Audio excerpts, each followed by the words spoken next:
This is our teen and tween issues series, and for this episode, we're going to talk about your tween and teen joining a tribe.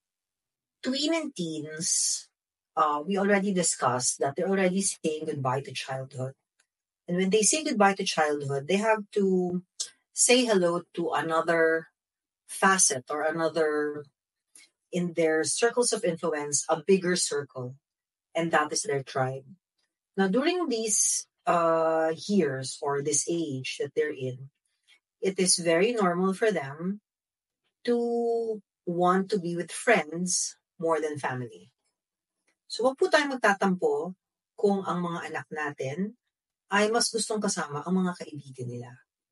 Dahil ito ang umpisa ng pag-widen ng circles of influence nila at kailangan mangyari yun para hindi lang tayo ang mga taong nakakasalamuha nila. So what does joining a tribe mean? They are looking for a group of people that they have similar belief systems or likes or pareho ang gusto nilang hobbies o kaya nagkakasundo sila sa games na nilalaro nila or in general, naghahanap lang po sila ng mga bagong kaibigan. Now, during this stage, we have to deconstruct the meaning of popular kasi ang akala ng marami na bata, kailangan nilang maging popular o dapat marami silang maging kaibigan. We need to teach them how to choose their friends. Hindi ibig sabihin na tayo ang pipili ng mga kaibigan nila kasi minsan hindi maiwasan na meron tayong mga kaibigan nila na hindi natin gusto tapos pinipilit natin sa kanila ang mga kaibigan na gusto natin maging kaibigan nila. Ang kailangan gawin ng magulang ay we need to teach them how to choose friends.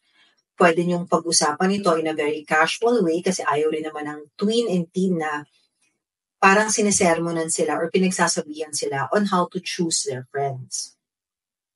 We need to teach them values o kaya ano ba ang mga characteristics ng isang okay na kaibigan o okay na taong makasama. Yun po ang tinuturo natin sa kanila during this stage. We also need to be mindful because since they are already widening their circles of influence and meron na po silang nakakasalamuhang ibang tao. Kunwari kaklase, kabarkada, kapitbahay, o lagi nilang nakakasamang peers. Yung concept of bullying dahil merong power struggle or may conflict na nangyayari kapag may nakakasalamuha kang ibang tao. At normal po ang conflict. Ibig po sabihin, hindi po yan kagaya ng adult na nakikipagkaibigan na mas nadidiscern na po natin kung ano yung mga friendship over or yung mga parang hindi ko na kaya maging kaibigan ng taong to. Ang tween and teen, nagbabago-bago pa po yan. Ibig po sabihin, ang kaaway nila ngayon, pwedeng best friend nila bukas. Huwag po tayong masyadong magpadala muna dun sa mga kinikwento nila na itong kaklase ko, mami, napakasama sa akin Parang nakaaway ko siya sa playground. May mga ibang magulang kasi nag-overreact pag nagkakwento ang kanilang mga anak tungkol sa mga ganyang situations. Tapos the following day, magugulat na lang tayo kasundo na niya yung kaibigan na yun. So, we need to listen to them, guide them, manage them about the conflicts that are happening in their lives, but don't overreact or take action right away kasi yung friendships po nila ay nagwe-waver between friendship and enemies or frenemies. Yun ang tawag sa kanila. Minsan magkaibigan sila, minsan magkaaway sila. So, if we are just guiding them to check on or to teach them how to choose friends, kailang part and parcel po nun ay ang pagmamanage din ng conflicts. Ngayon, we also have to teach them the concept of bullying or meron bang isang tao na parating ikaw ang inaaway or is making you feel bad on a regular basis. Yun po ang bullying Ang bullying po usually sa ganitong edad ay hindi yung one time, big time.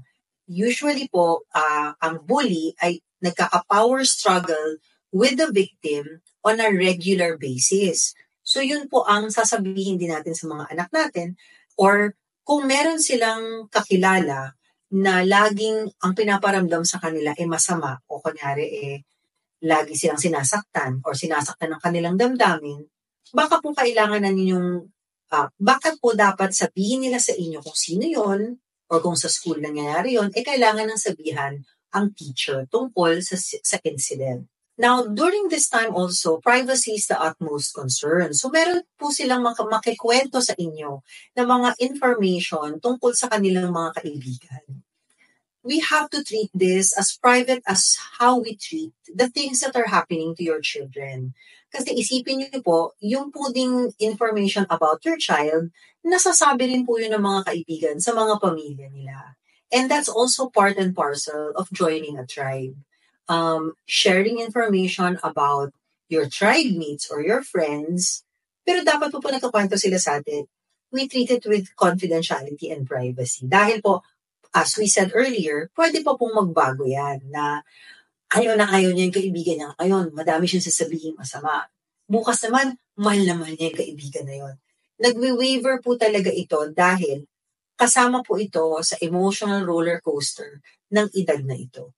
So ano po ang mga red flags na kailangan nating bantayan during this stage when they are trying to join a group of friends or a tribe? Ang kailangan po nating bantayan ay kung ang anak natin ay walang kaibigan or walang interes magka-tribe. Dahil baka meron siyang ibang emotional issues kung bakit ayaw niyang makipagkaibigan. Now, this is very different from being an introvert. Kunyari po ang anak ninyo kontento na sa isa o dalawang kaibigan, okay lang po yan. Basta may kaibigan.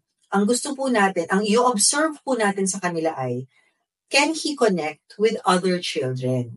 Kasi po, yung pong may mga issues, let's say with learning disability, learning issues, or mental health issues, or social-emotional issues, they have a hard time connecting with their peers or children their own age. So, kailangan po nating bantayan ang social isolation or yung wala po talaga siyang kaibigan. We mentioned earlier, we have to be mindful of if your child is being bullied. So, what are the obvious signs that your child is being bullied? Kung hindi pa siya ready mag-share sa inyo, you have to check for signs of hindi po ba siya kumakain, hindi siya nakakatulog, ayaw na po pumasok, or ayaw na po lumabas ng bahay. Kailangan medyo mas sensitive tayo kung meron siyang issue about going out of the house or meron siyang kinakatakutan. Now, kailangan din natin bantayan kung ang child naman natin siya yung bully. Baka meron po rin kayong mga reports na nakukuha either from the school or from the neighborhood na yung anak ninyo ang nag-i-instigate ng conflict dun sa tribe. Kailangan din maagapan natin ito at makausap natin ang ating mga anak on how to be sympathetic to other children or to children of his own age or his peers. Another thing that we have to worry about, or a red flag when this time comes that they want to join a tribe, is of course peer pressure or bad influence with other kids. Now, as we said earlier also, ang pagpili ng ating mga anak ng tribe mates nila, very important po sa kanila yan. Very sensitive rin po sila pag nakakarinig sila na ayaw nyo yung mga kaibigan nila. Kaya mag-ingat rin po tayo pag kinakausap natin sila about their friends, kasi baka mamaya enemy na yung tingin nila sa inyo, ayaw naman natin yon. Ang gusto lang po natin ay ginagabayan natin sila para ma-discern nila kung anong klaseng mga tao ang dapat bang maging kaibigan at ano naman ang mga taong kailangang iwasan. I hope you learned a lot from this episode and I hope you watch out for more episodes regarding tweens and teens.